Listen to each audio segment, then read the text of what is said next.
Assalamualaikum warahmatullahi wabarakatuh. Waalaikumsalam warahmatullahi wabarakatuh. Kami dari kelompok 1 akan mempresentasikan tugas kimia bertemakan minyak bumi. Nah, sebelum itu izinkan kami memperkenalkan diri satu-satu terlebih dahulu. Dimulai dari saya, yaitu Muhammad Iqbal Hartono.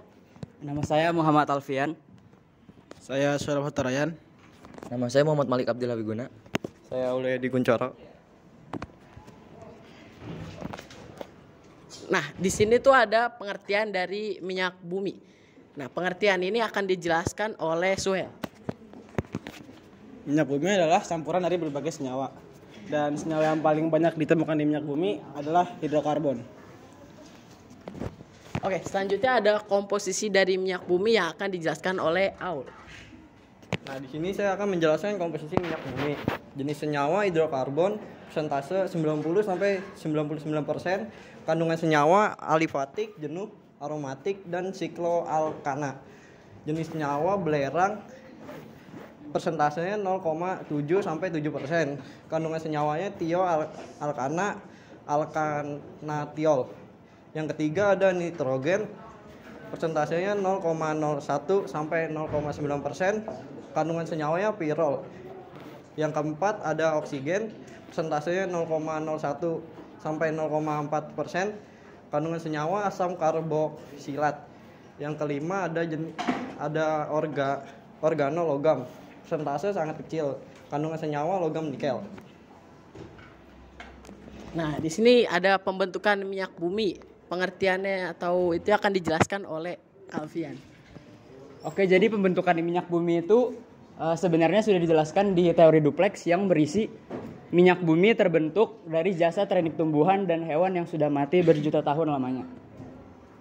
Yang pertama itu ada jasad renik berubah menjadi batuan, bintik dan gelembung minyak gas. Yang kedua, lumpur dan pasir menjadi batuan sedimen berpori dan bersifat kapiler atau bergerak ke atas. Sehingga bintik dan gelembung minyak bumi naik ke permukaan bumi. Dan yang ketiga, saat minyak bumi naik, minyak terhalang batuan, kedap, dan menumpuk. Ada pengolahan dari minyak bumi yang akan dilanjutkan oleh Malik. Oke, di sini ada pengolahan minyak bumi. Minyak bumi yang masih mentah berupa cairan kental warna hitam yang disebut minyak mentah. Crude oil harus melewati 2 tahap di kilang minyak. Satu ada destilasi. Senyawa dengan titik didih rendah akan berpisah.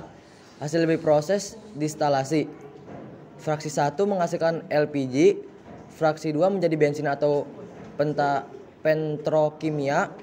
Fraksi 3 diubah menjadi kerosin, minyak tanah, dan aftur bahan bakar pesawat. Fraksi 4 menjadi solar.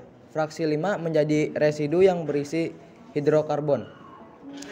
Di sini ada tahap keduanya. Yang pertama ada cracking. A. Pemecah rantai. B. Penambahan alkilasi. C. Menambahan rantai. D. Perubahan struktur. E.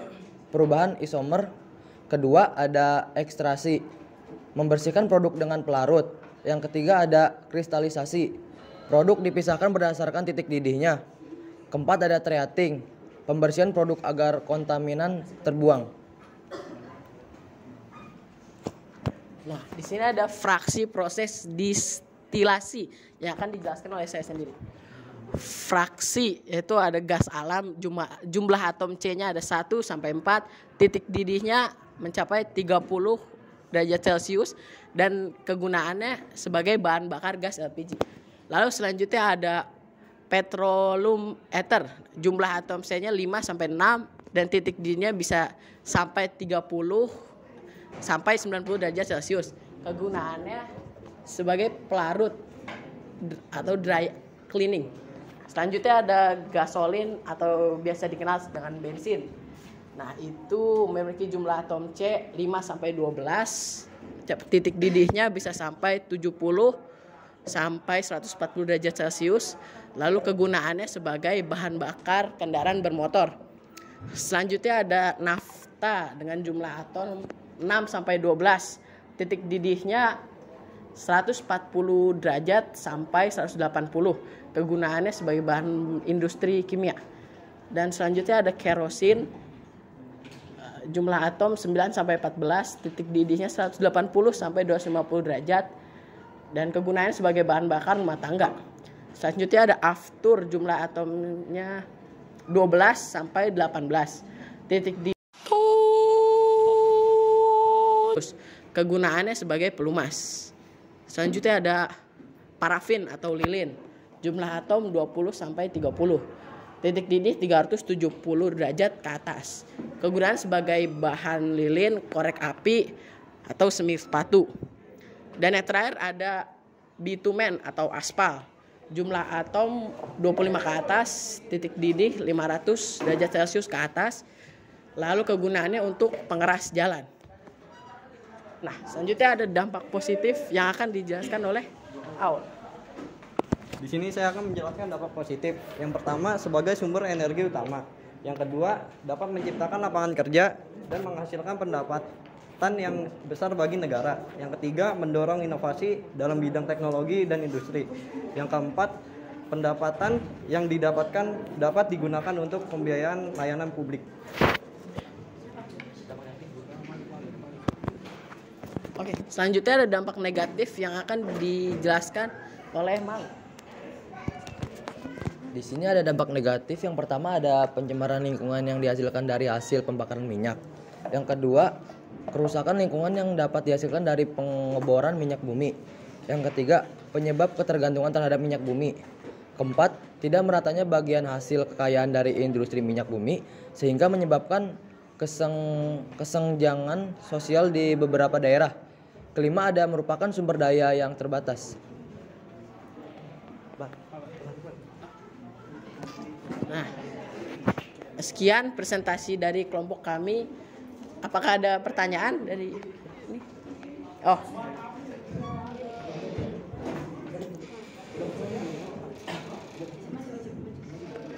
Ya, maju. Perkenalkan, nama saya Bintang Berjamat dari absen 05. Saya di sini mau menanyakan suatu hal, yaitu yang saya pertanyakan adalah apa sih alternatif untuk minyak bumi dalam mengatasi energi dan lingkungan? Terima kasih.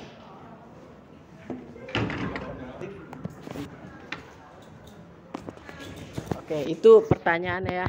Ya, ini pertanyaan satu yang ditanyakan oleh Bintang akan dijawab oleh Malik.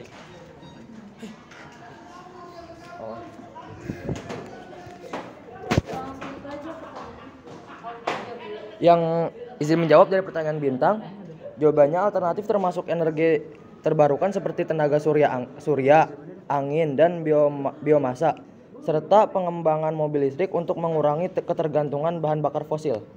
Cukup jelas, Bintang? Terima kasih, Malik. Iya. Apa masih ada yang ingin bertanya? Oh, boleh.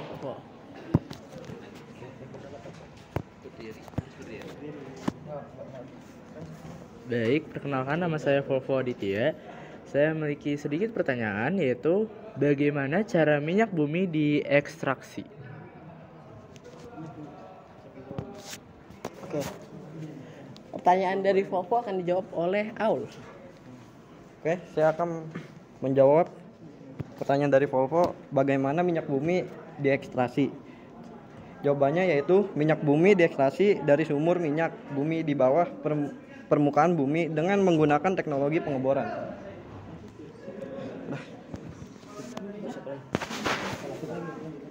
Ini dong, barangkali. Satu pertanyaan lagi nih, ada yang mau nanya lagi nggak? Oh, boleh. Saya mau bertanya, apa hubungan dari hidrokarbon dengan minyak bumi? Oh, baik, Sela, terima kasih. Nah, pertanyaan dari Sela ini bakal dijawab oleh Alpia. Tadi pertanyaan Sela kan hubungan hidrokarbon dan minyak bumi. Minyak bumi adalah campuran senyawa-senyawa hidrokarbon.